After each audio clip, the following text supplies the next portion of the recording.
রাত্রি তখন প্রায় 12:30। চৈত্রের হালকা ঠান্ডা বাতাসে চারপাশ নিস্তব্ধ হয়ে আছে। কলকাতা শহরের গণ্ডি পেরিয়ে অরণ্যপুর গ্রামের দিকে যাচ্ছিলেন রজত, একা বাইকে করে।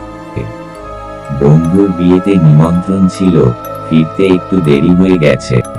রাস্তা নির্জন, পাশে ধান ক্ষেত, মাঝে মাঝে দু একটা তালগাছ মাথা তুলে দাঁড়িয়ে।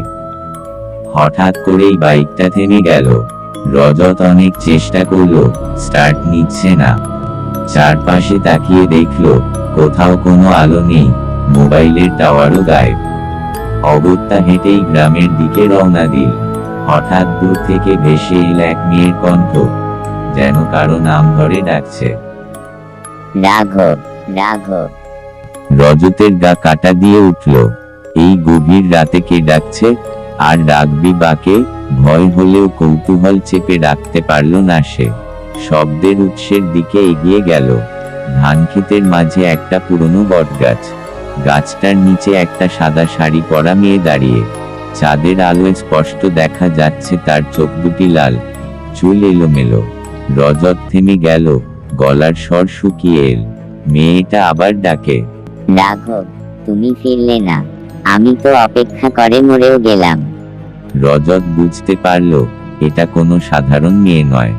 সে আস্তে পা ফেরাতে যাবে, হঠাৎ মেয়েটা তার দিকে তাকিয়ে বলে উঠল, তুমি রাঘব না? তুমি আমায় চিনতে পারছো না? রজত মাথা নাড়ল, পেছনে ফিরে দৌড়াতে যাবে, কিন্তু হাঁটু কাঁপছে, পা যেন সরছে না।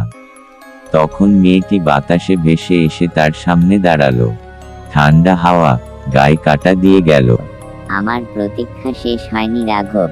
মেয়েটির গলা ভেসে এল, তুমি কথা দিয়েছিলে ফিরে আসবে, কিন্তু তুমি বিয়ের দিনেই দুর্ঘটনায় মারা গেলে। আমি অপেক্ষা করতে করতে আত্মহত্যা করেছিলাম। এখন আমি প্রতিদিন রাত 12টায় এসে তোমার অপেক্ষা করি। তুমি ফিরো না, কিন্তু আজ তুমি ফিরেছ।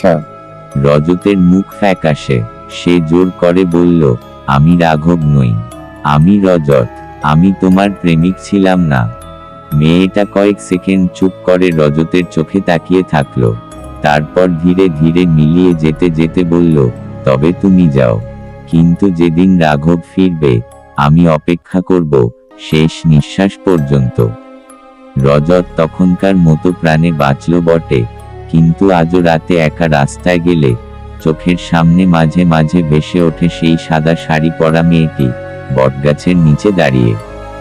আর কানে ভেসে আসে সেই ভয়ানক ডাক, রাঘব, রাঘব।